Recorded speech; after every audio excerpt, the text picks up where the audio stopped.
Hello lovely people, I'm Kathryn and welcome to this week's episode of the Coverlet of Comfort. And there's something on there, I don't know what it is. Just a bit of stuff, sorry about that. This is the last week of the June block, so the Fantastic Flora. So next week will be the first week of July and it'll be a whole other prompt and a whole other a whole other thing. I know what I'm doing, I know what we're doing, I hope you like it. I'm not going to give any spoilers. I had a thought from the very beginning, because if you're following along, which I'm sure most of you are, at least watching if not doing, this is a kind of sister block to May's blocks, which were Fantastic Fauna, which was the Fred Tiger and the Stella Bear. And in the background of those I did Kantha inspired quilting, just by outlining the motifs and going round and round. And my plan was to do the same with this, with the cream, you know, just exactly the same, so that it kind of went with them in inverted commas. But I've had another thought, as sometimes happens. I'm still going to do the Kantha inspired quilting, so if that's all you came to find out, you're good to go. But I'm going to do it in the colours. So my colours are blue, purple and green. There's a bit of yellow, but I'm not going to do yellow. I'm just going to stick with the three, because you know I like threes of things. So I've chosen, and I have chosen full skeins, or skeins rather than out of my ort, so that they're the same colour. And hopefully there's enough. They're still all, they're vintage anchor. So I've got a purple, a green and a blue. And I'm going to use 2 strands at a time.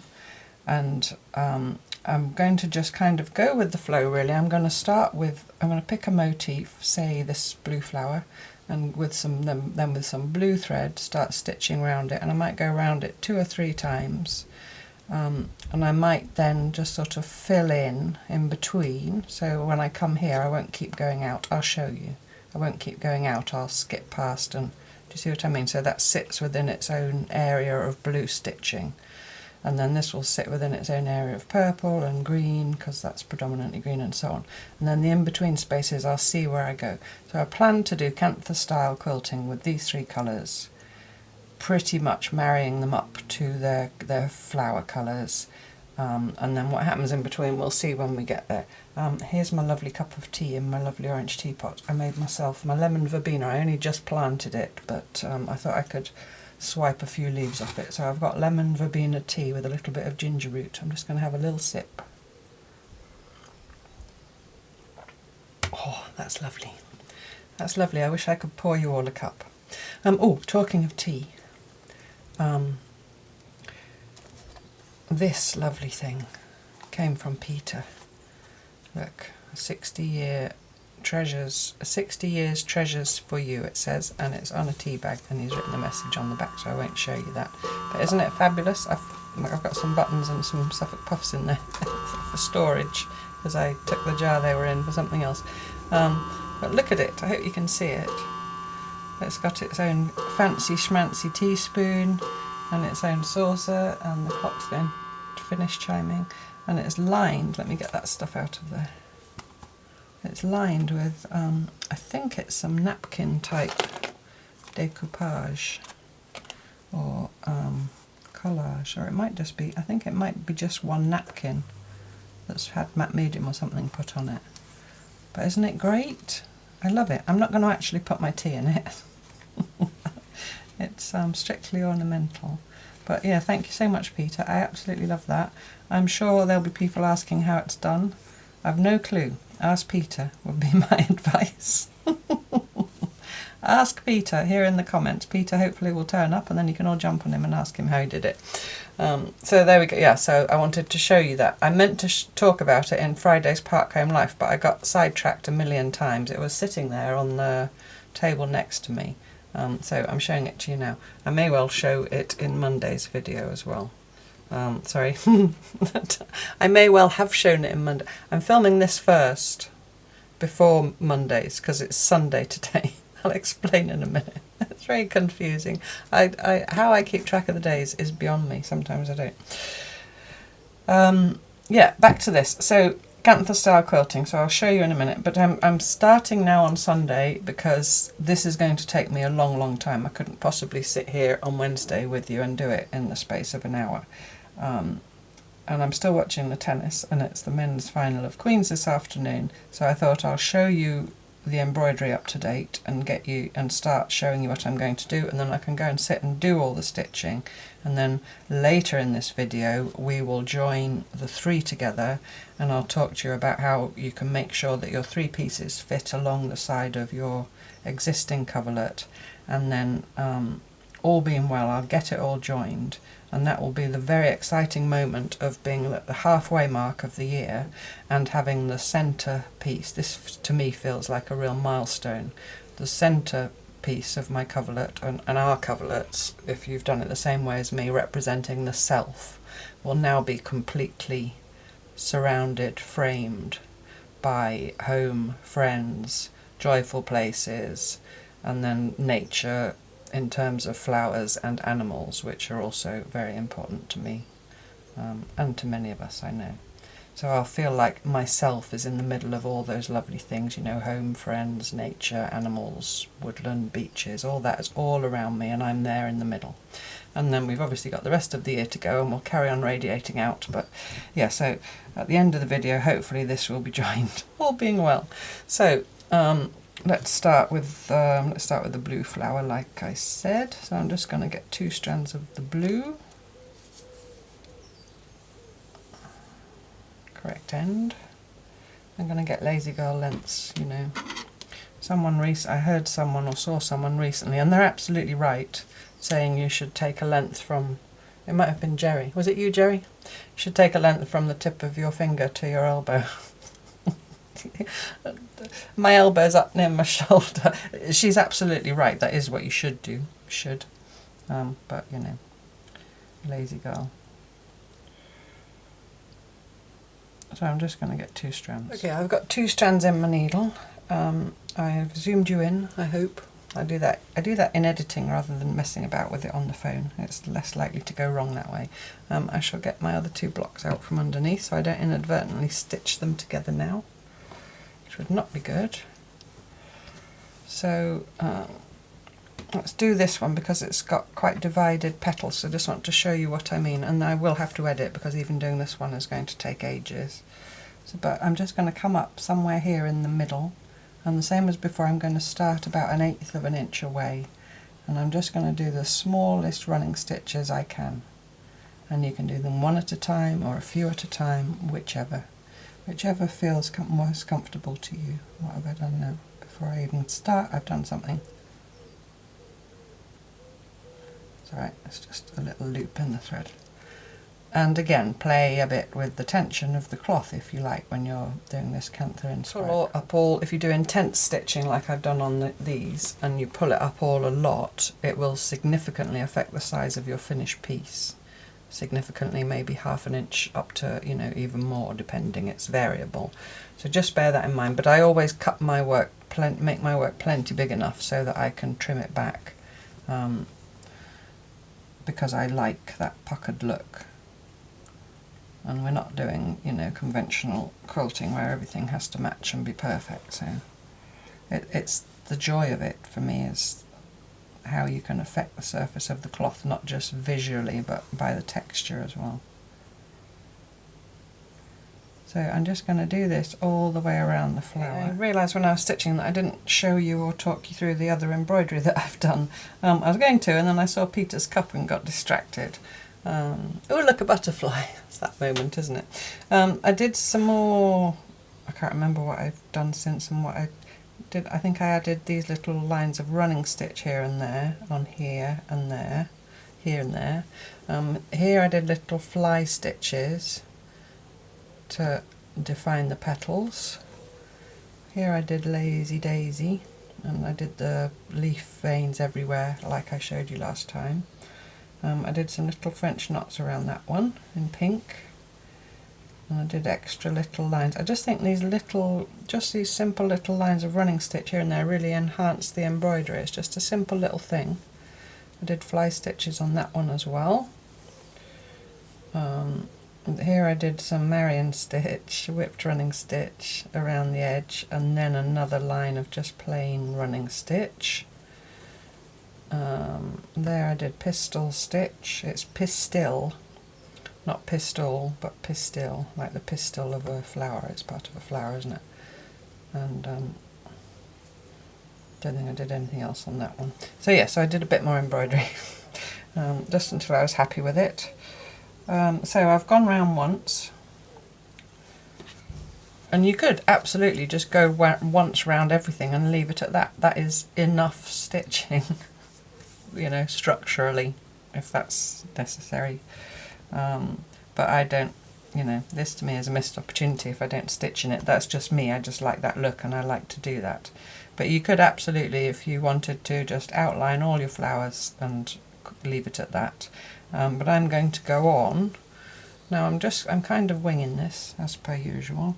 So I've gone all the way around once, and now I'm going to come up.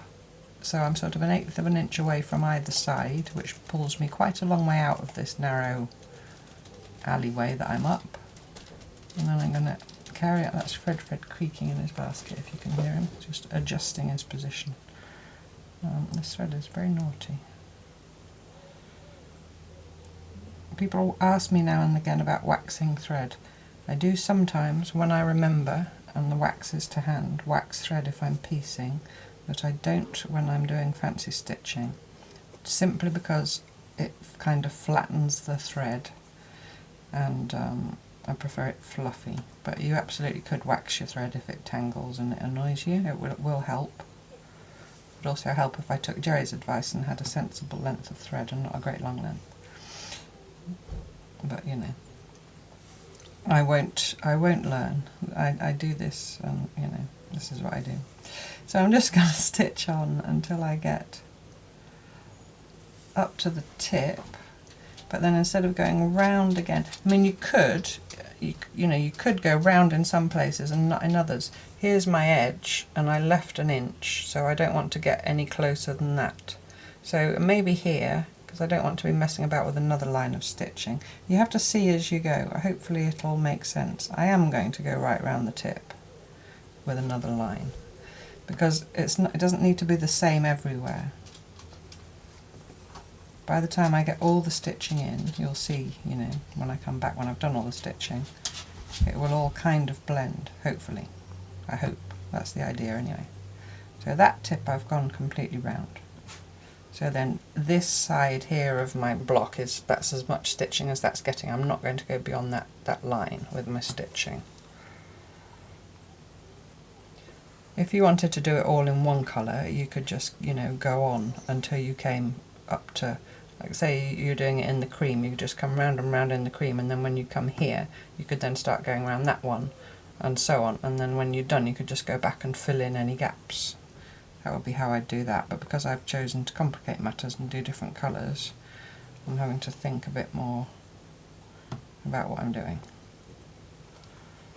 So here I'm just doing the same thing again. I'm just going echo stitching, we call this, for obvious reasons, to about there.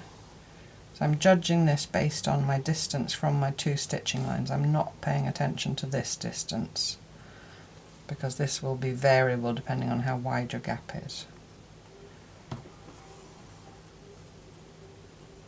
So now I'm going to come up here, and this time I don't want to put another line around the tip, because I need to leave room for the purple that's going to come here and here as well.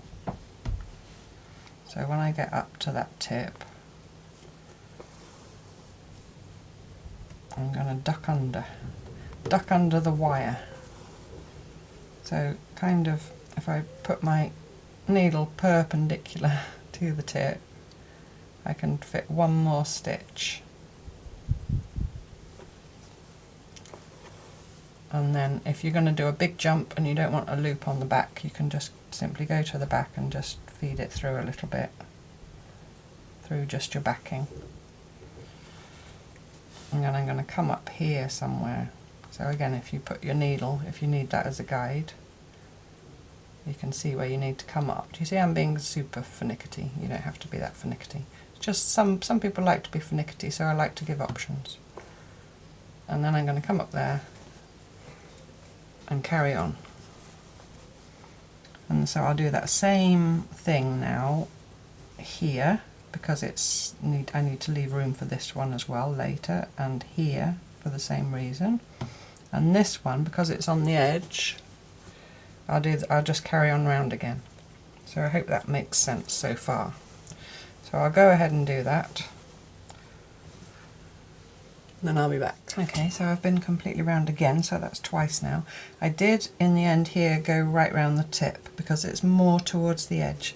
So I'm kind of visualising that I'm going to fill, leaving my inch here and here, I'm going to fill all that area with the blue stitching, but here I'm not going to go any further than that because I need to leave room for the purple, and here I need to leave room for the green, and here the purple, and so on. So I'm kind of thinking I need to leave maybe half the space thereabouts. I'm just making little judgments as I go. I think once you get into it, it will become clearer. You're just thinking about each flower within its area. I'm probably making it sound more complicated than it needs to be. So I think what I'll go and do is I'll go and finish the blue stitching on this flower and come back when I'm ready to start an adjacent flower, and then hopefully it will make sense, and then I can go away and do all of the stitching, come back and show you it, and then we can do the joining, because we've got quite a lot to get through this week because of having to do the joining as well. I'll just come back to say if it makes more sense when you're stitching to go back and forth to fill in an area rather than keep going round and round, then by all means. So I'm up in this corner now. I don't want to go any further here into my joining margin or here. Do you see I've got this corner to fill in? So rather than keep going round and round the flower and having to jump under every time, I'm just going to stitch back and forth in this area until that corner's full, and then go on, and then I can do the same here. I'm holding my hand there because you know why, that's the boundary. The same here, and then when I come here I'll just shuttle back and forth however I want to fill that in. Even here, when you don't want to go any further around this point, you could just fill in this area and then move on. Just do what makes sense in the moment. You have to pay attention to your work. It's listen to the work, listen to the cloth, and just make those little judgment calls. You know, if I go on stitching round and round, am I wasting bigger and bigger lengths of thread and having longer loops on the back? Does it make more sense to fill this in, end off, start again? You know, it's just things like that. Okay, there's no right or wrong, because it will vary with all our cloths differently, because they're all different like us. So I'll go ahead and do however much of the blue I'm doing for now, and I'll come back and show you when that's done. So basically, in a nutshell, what I'm doing is I'm only going halfway into the space between this motif and its neighbours in order to leave half the space for the stitching around the neighbours. If I had to put it in a nutshell, that's how I'd do it. So yeah, so you see it echoes the flower, but it's only filling the flower's space, and I've gone right out to the edge like I said. So now I've got some purple in my needle, so now I'll start doing, let's do this little one. Some of them you might have to take a view, like this one is kind of equally green and blue. This one's quite green, so I might do this blue because this is green, you know, otherwise I'll have blue and green and green next to each other. But then this is blue, so you know, you'll just have to, yours will be different. I'll have to make those little decisions as I go along. But I like that part of the process. So I'm going to do exactly the same thing around here. So I'm going to stitch round and round. I'm going to come right out to the edge here. I'm going to keep 1/8 of an inch away from my blue stitches here, but follow that line as best I can, because I'll be following two wibbly lines, you know, just filling in. Here I'll just maybe come round twice and leave the rest of the gap for this. Here I might come out a bit more because there's a bigger gap. Here I might just go once or maybe twice. So I hope you get the idea. So I'll do the purple. Yeah, I don't really enjoy, well, I do enjoy the stop starting as much as just sitting, stitching and wittering without stop starting and editing. But I think when I have to explain something and there's quite a lot to get through, that is how it has to be, I'm afraid. I'm afraid for myself and for you if you prefer me to just sit and stitch in real time. This feels much more like I'm telling you what to do rather than just sitting and stitching with you. But anyway, we have to do it sometimes, don't we? I will just say, I still have no clue what we're doing on Friday, but we will do something. And oh, I have got a vague idea because there's something else I need to make. I have to make 2 small somethings for exhibitions next year, so I might start that with you, because I think that they're very little somethings, and I think they might translate into you being able to make projects from similar things, if that makes sense, if you don't want to just make the little something for the sake of it. So maybe that, we'll see. Still got a little bag up my sleeve, but I think I'll save that for a bit longer.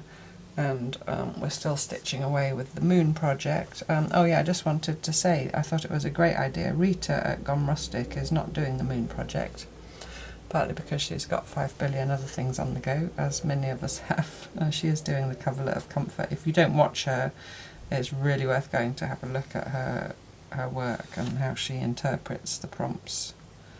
And her coverlet is very unique.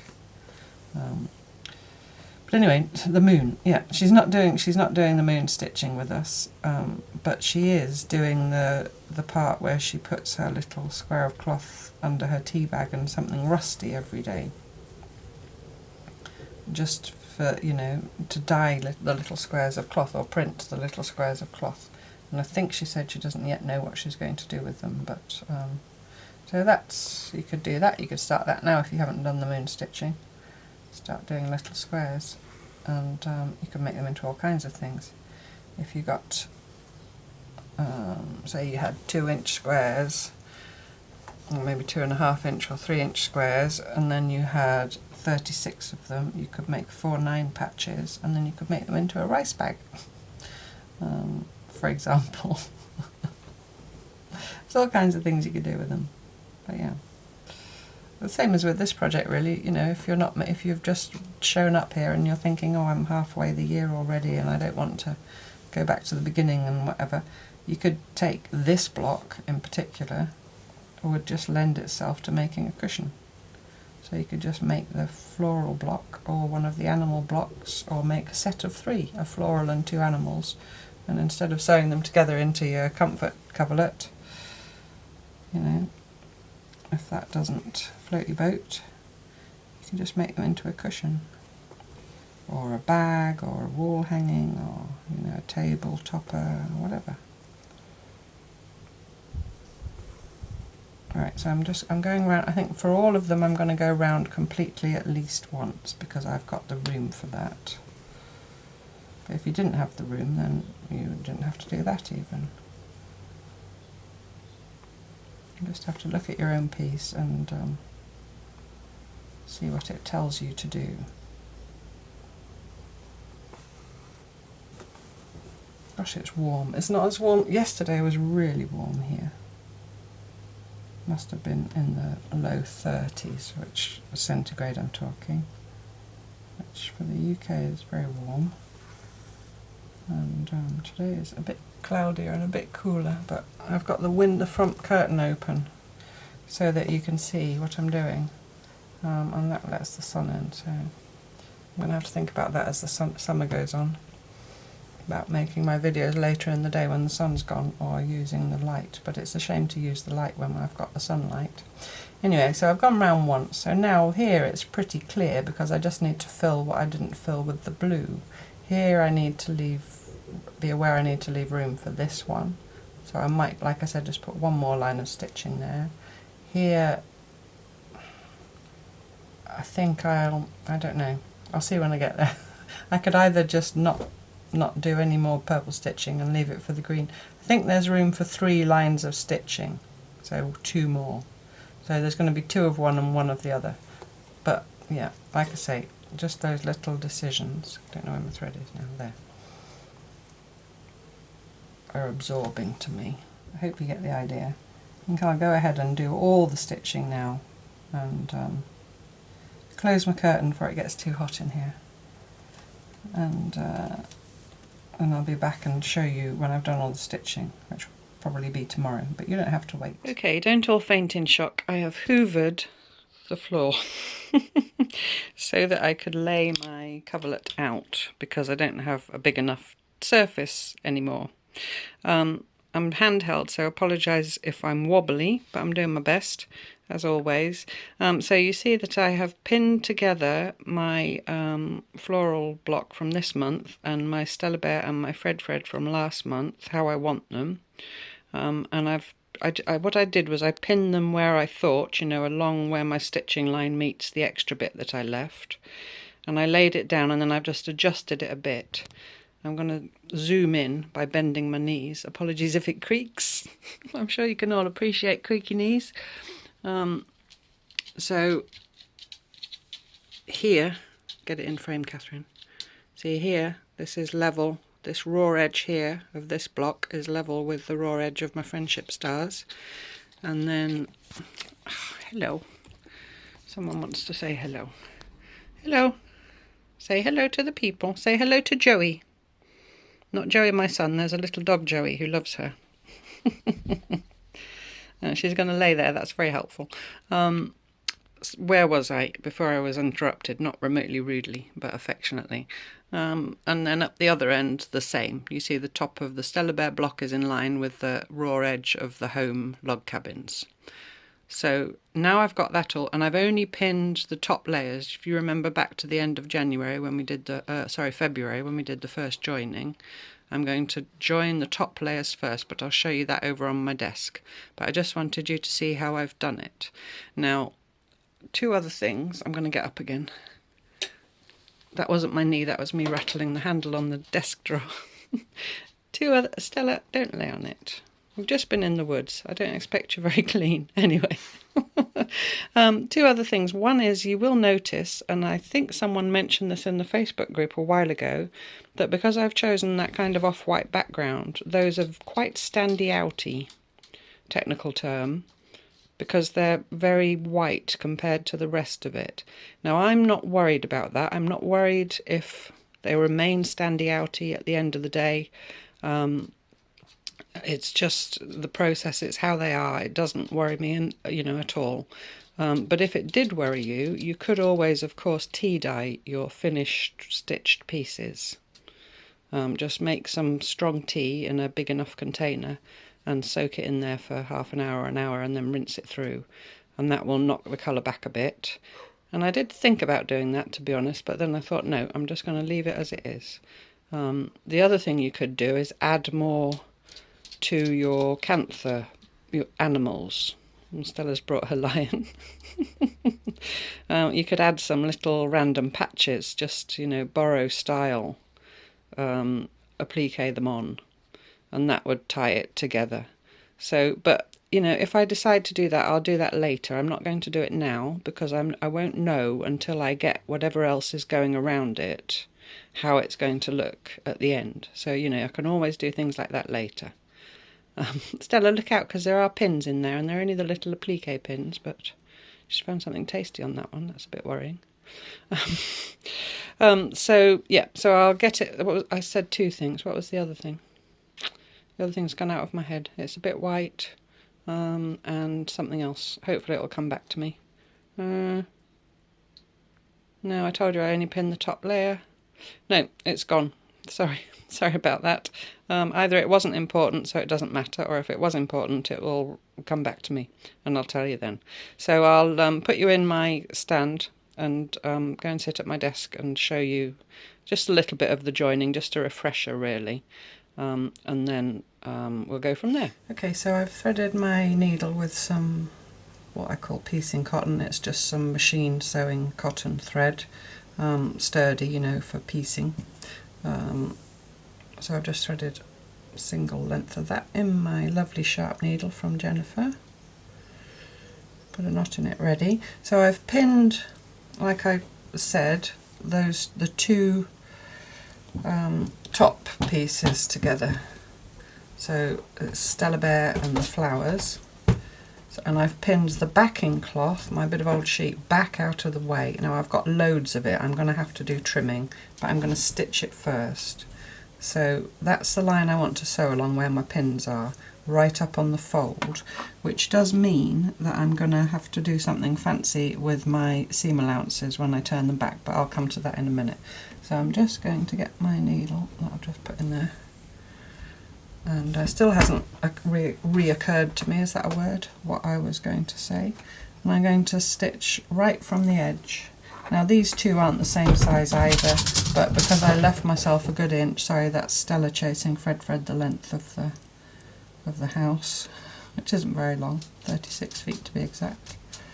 So I'm going to start with the back stitch. And I don't think you need to watch me stitch this whole seam, but just to say, I'm going to do 2 stitches forward, 1 stitch back, which is my standard way of piecing. So I come forward for 2, and then I go in backwards, just behind where I came out somewhere, and then forward for 2. So the back stitch doesn't take any extra energy or energy, you know what I mean. You just go in behind where you came out, and what that does is that puts in a little back stitch that is called a locking back stitch. It just makes the seam more secure. So I'm going to do that all the way along, and then I'll come back and show you the trimming and so forth. Okay, so I've done that. I've got the pins out that were holding the backing cloth out of the way, but that's all I've done.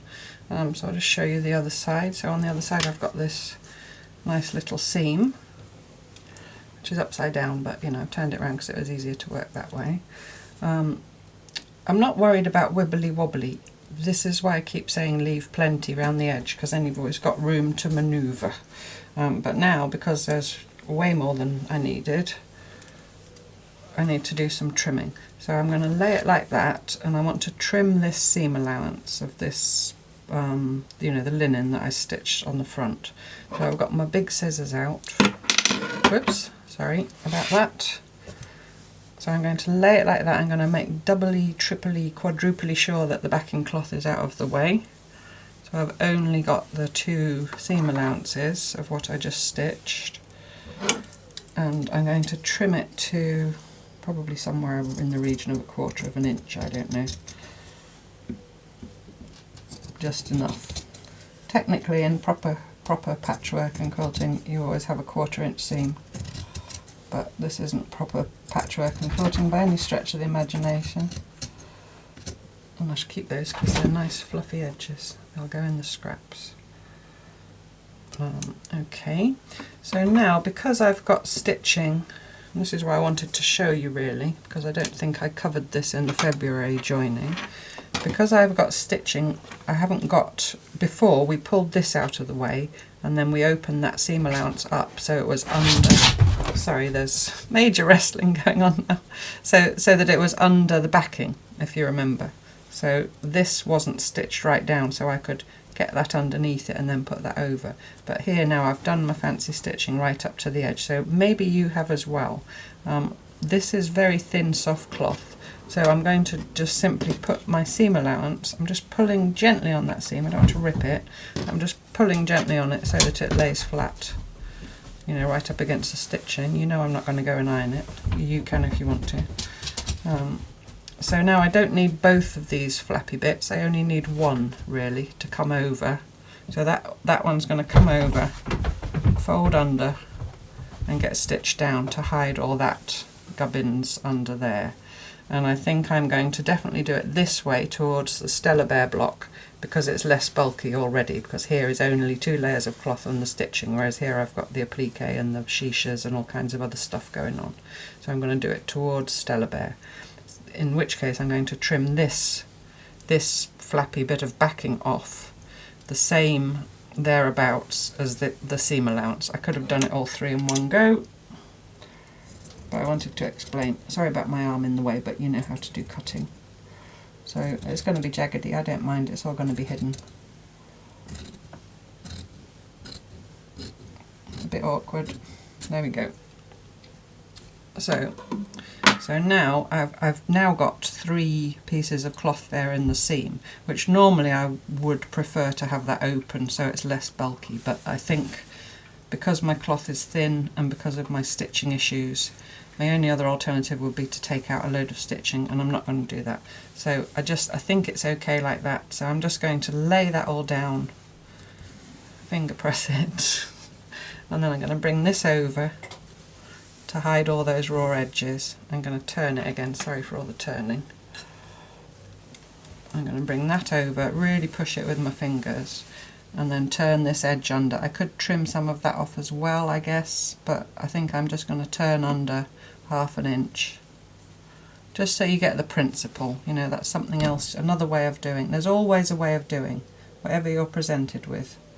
You just have to assess and judge, and this is why I try and show you all these variations, because I don't know what your cloth's like, I don't know where your stitching is, you know, because of this way of working. It's all about principles rather than rules. So you have all these principles and possibilities and ideas and techniques, hopefully, in your toolbox, and you've got something for every scenario.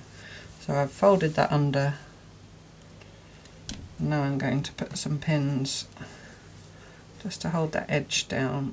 What I sometimes do is I lay my thread along however long I know I want it, and then you need a bit extra, so then I'd maybe go 1/3 more because of the in and out and the knot and the tail and all that.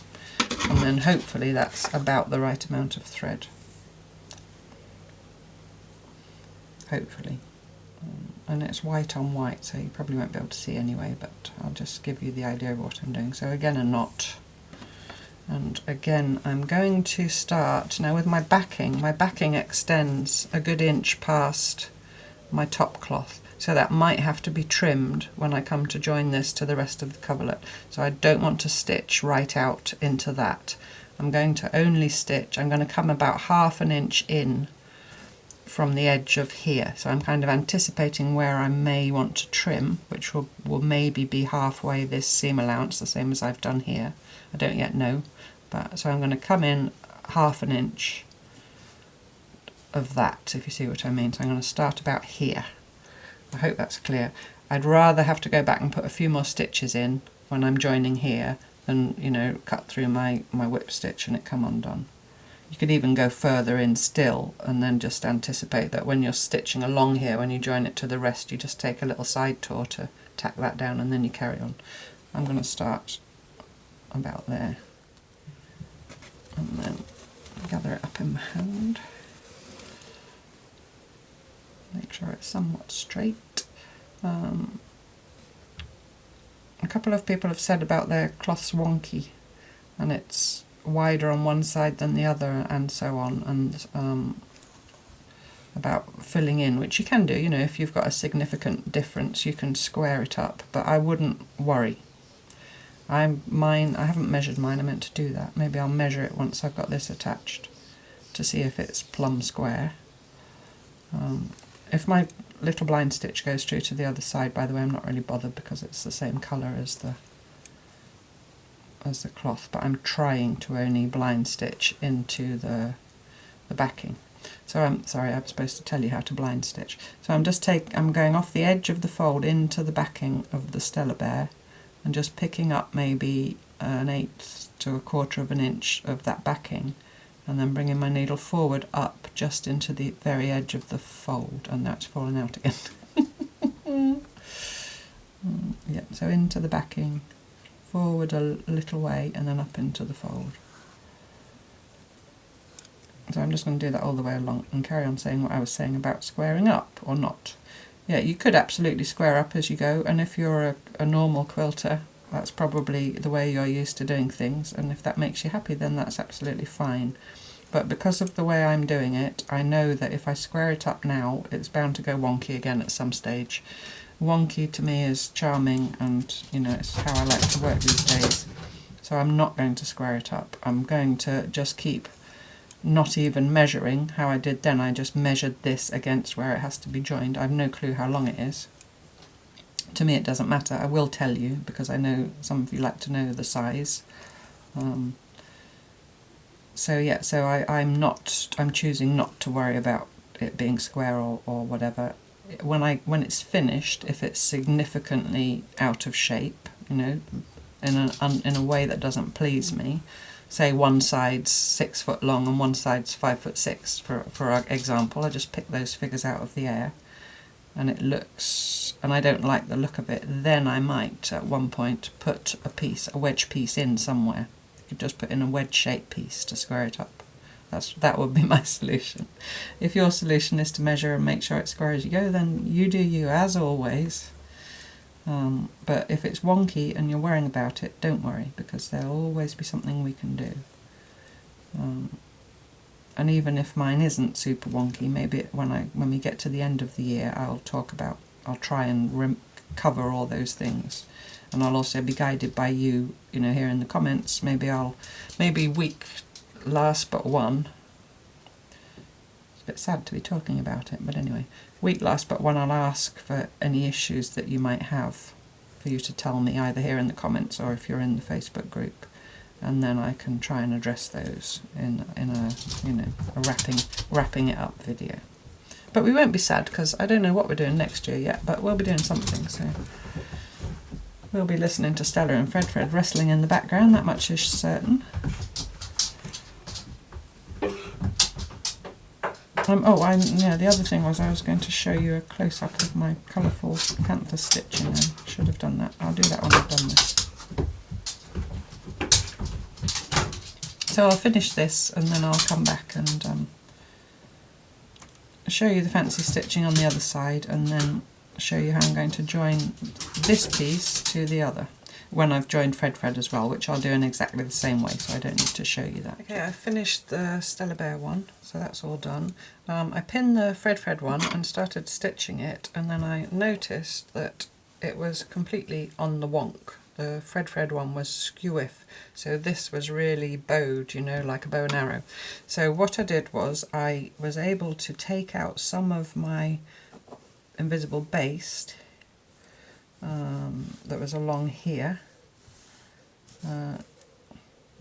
along here, and then this seam now, stop waving it about, Kathryn, so that people can see, I pulled one side up, so one seam allowance is wider, this seam allowance is wider than the other, not by much, but I skewed it to make the stitching line square. When I looked at it, I haven't put a square on it to check, just by eye. So this now is straight. Before it was bowed, so I just pulled the seam allowance in a bit. I hope that's clear enough. And the other thing I realised was I said when I started stitching this seam on the Stella one, I said so right from the edge. The same thing will apply, obviously, if you're going to trim that. You're going to then cut through your stitching. Now it's not as critical if you do the locking back stitch, because it generally doesn't unravel past the back stitch. But yeah, just be aware it's best to start ½ inch in from the edge if you know you're going to have to trim a lot off. Okay, so I'm going to go ahead and finish this off the same way that I did the other, and then I'll be back to, while I'm here, let me show you the fancy stitching, because I might forget otherwise.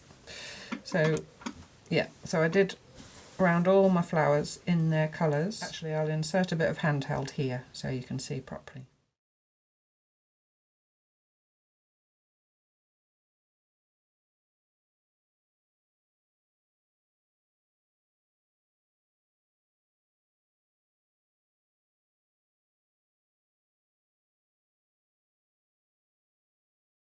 Okay, so hopefully that gives you an idea of how my colourful Kantha quilting looks.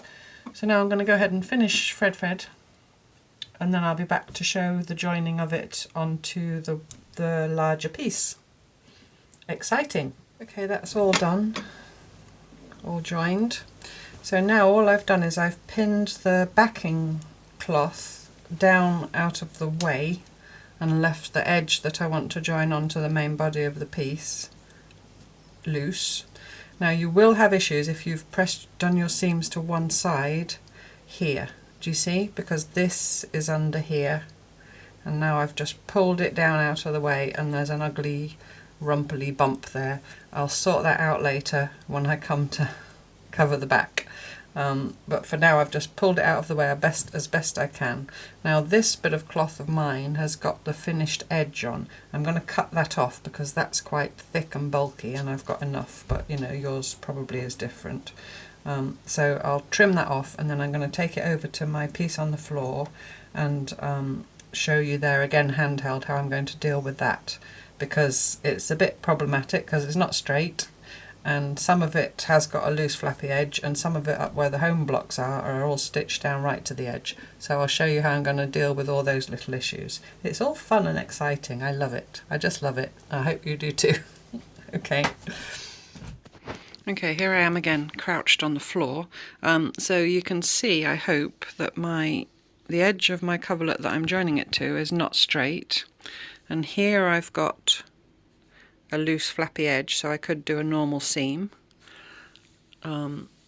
Here I've got kind of half and half. That's wool, so I don't really want to be putting that into a seam. And then when I go up there to my February home block, I haven't got anything loose, it's all stitched down. So rather than trying to do a proper seam here and then do the rest, you know, folded over and whip stitched, I've decided I'm going to cut this off here, all this extra backing, flush with the edge.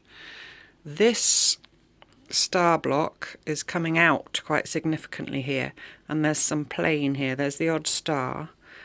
So I'm probably going to end up losing some of that. What I was saying about squaring up. In this case now, it's not because I don't like it wonky, it's just it makes it easier to join it. So in this scenario I am going to trim a bit off that. I'll go ahead because I've only got two hands and I don't think I could sensibly put this in the tripod and let you watch me.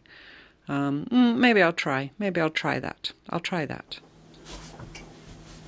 Okay, hello, can you see me? I don't know how useful this is going to be. Anyway, it'll be a laugh if nothing else, won't it? So I'm just going to go ahead and trim off that extra edge here, knowing that I've got enough backing on this piece to cover the join. Now if I end up not having enough backing on this piece, if my knowledge turns out to be wanting, Stella thinks it's a good game, I will just sew another strip over the top like I showed you back in February. So I'm going to go ahead and trim this. Now I could get a straight edge and put it on there and trim it straight, but I'm not gonna, and you can't make me. So here we go with the cutting. Try not to cut my hair at the same time, that would be a tragedy. So I'm going to look, here is the narrowest point, here by my February. I don't know why I keep looking at you. I've got you reversed so I can see what you see. I can see what you see. So here's where it's the neatest, you know, the narrowest. Neat. Does neat mean just, not just, small in other places? Neat not as in tidy, no, but as in, anyway, stop wittering, Kathryn. So this is my line. So if I follow that line down, you see when I get here, I'm losing part of my star block. So I'm looking here at my line when I'm cutting here. You have to be brave. It's an old tailor's trick. Cut, just cut. But I'm looking up there. Of course, if you've got all the rotary gizmos and the rulers and the squares and you want to do it more proper, go for it. See, there I am now, and now I can just follow my line pretty much and just trim off the backing. Whoops.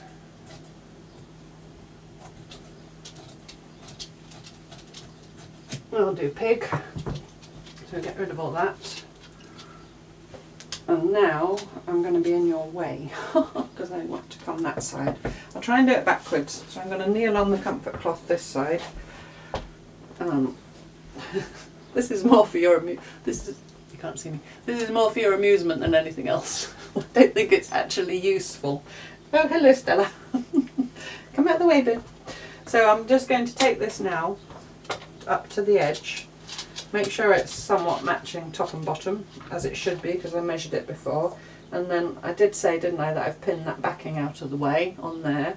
So I'm just going to turn this edge under by 1/4 of an inch or so, and then pin it over the edge of the main body of the coverlet. So I'm going to come in about 1/4 of an inch on the main body of the coverlet and pin that in place with my pins that are here. I've had to go into the bigger pins and try not to pin it to the carpet. So I'm going to do that all the way along the edge, just tucking and pulling and adjusting as I go. I hope you get the idea. And then when I've done all that, when I've got it all pinned and I'm reasonably happy with it, I'm going to have a quick look on the back. Sorry, I'm going to have a quick look on the back to make sure I haven't pinned anything I didn't want to pin. And then I'm going to blind stitch in the same way that I did on the joining the backing a little while ago. I'm going to blind stitch all the way along that edge. And then when I've done all that, I'll come back at my desk sensibly and show you how I'm going to deal with the backing. Okay, so I'll see you in a little while if I can get up off the floor. Okay, I've done that. I'm standing at my desk now. Let's get the felty pad out from under there. So like I said, I had to do a bit of jiggling and wiggling here and there to make it bigger or smaller as I stitched along. But that's one of the many joys of hand stitching, is because you're working slowly, you've got time to make all these little wibbly adjustments as you go. When you're working by machine, it goes so quick, or that's what I found anyway. It goes so quick that you don't have time to think. So anyway, that's all done, all the way down, and it's wibbly here and there, and there's little things like that, a little bump there because of that seam allowance going one way, but I don't think it's going to be an issue in the grand scheme of things. If you really didn't like the look of it, you could appliqué something over it, but then I would appliqué something very, very thin because you're going to add yet another layer. What I am going to do once I've sorted the back out, and not in this video because it's already quite long, is all these little areas here. Do you see where my Kantha quilting doesn't go right to the edge? I'm going to go and finish all those lines of stitching, and here and there I might, like here there's no stitching on the adjacent piece, I might carry these lines of Kantha stitching into the adjacent piece just to kind of blur that line and tie it together, and the same up here with my multicoloured stitching. So here I've got the green, I'll get my green thread and carry on these stitching lines and bring them into here, in the same way that I did before with my, over here with my roses and all that. So I'll do that, and the same here on Stella Bear with the cream. Here it's empty, so I'll just play with that. If I get that done in time for Friday, I'll show you that in Friday's video, because we're Slow Stitch Friday this week. Although I have got another project I want to start, or I have to start, for an exhibition, and I thought I'd share that with you. So that will be the main thing on Friday. So just to show you the back, I did think of grovelling around on the floor again, but I thought that was enough for one video and one day. So all I've done on the back is go along my seam allowance, there's my seam allowance, and trim it, because there were bits all sticking out bigger and smaller, and trim it all to kind of a generous 1/4 inch, I guess, all the way down. So now I've got a simple job on the back, really. I don't need to show you all of it because it's all the same really, with my backing. So I get those little pins out. I just want to have a look here with you at this junction, just to see if there's anything I want to say about it, especially other than fiddle and fudge until it's right, which is pretty much the answer to most things. So here, if I had too much backing, again I could trim some, but otherwise I'll just fold it in, fold it over, stitch it down, always making sure that you pull this seam. I'm doing it here with my two hands. You pull it nice and flat, and there it wants to lay that way against the single cloth of the Kantha block here. So that's good, that's the least bulky way for it to go. So this is simple. I'll just fold that under, pin that in place, and whip stitch, blind stitch. That is interchangeable, just if it's confusing if I call it one thing and then another. And here where you come to this junction here, I'm just going to put kind of a semi-twist in it. I'm just going to do whatever I need to do to make it lay as flat as possible there. Just push the bulk somewhere where the cloth is thinner. And don't tell the quilt police. There is no quilt police here. And then that will just fold over as well. So I'll just fiddle about with that until it's as neat as I can get it. Or as neat as I want it to be. If you're going to put a back, I hesitate to say this really, what I was going to say is if you are sure you want to put a backing on, you don't have to do the folding under, you can just do it raw edge. But I haven't said that in the beginning because I know many people start saying, oh, I hate this, it's messy, I'm definitely going to put a backing. And by the end of this process, they love this and they don't want to put a backing anymore. And then if you've got loads of raw edges, then you know you've got loads of raw edges, or you have to unpick them all and redo them, which is not fun. So this is why I'm recommending you fold them under, in the possibility, I nearly said in the hope. I mean, you know, you do you, I'll do me, but in the possibility that you'll learn to love the backstory and not want a backing, and then your edges are all neat. So is that clear enough there? Basically, in a nutshell, fudge it. Trim away if you think there's too much. But don't trim yourself too short. If you haven't got enough, then if you refer back to the first video of February, you'll see that I showed you when you say you've got no backing whatsoever either side, that you basically get a strip, you turn under either edge and you just blind stitch it over the top of the join to hide the raw edges. So I hope that's okay. I'm going to put it on the floor and measure it, and then I will tell you what it measures. And show you it laid out handheld. So let me go and set myself up for that. This video has taken a very long time because of all the swapping and changing, but I must say it's been great fun to make. So okay, so here it is all joined.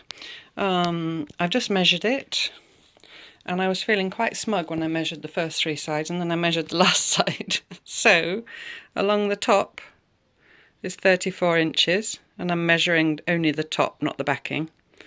Down the right hand side is 34 inches. Along the bottom is 34 inches. And up the left hand side is 35 inches. So I'm an inch out, but what's an inch between friends? And I don't know what that is in centimetres. I'm sorry. A bigger number. Oh, it's just shy of a yard, so it's well shy of a metre. There we go, that's as precise as I can be. Sorry, I keep laughing and wobbling you. So there we go. So I'll go ahead and do the stitching that I talked about. Join the backing first, do the backing first, and then do the stitching that I talked about. And I shall show you that in Friday's video.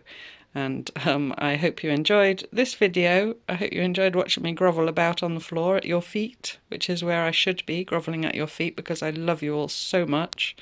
And thank you so much for watching, and I look forward to you joining me next time for more groveling about on the floor tales and cloth tales. Lots of kisses and lots of love. Oh, sorry, it's gone blurry. Bye bye, blurry hand. Bye bye.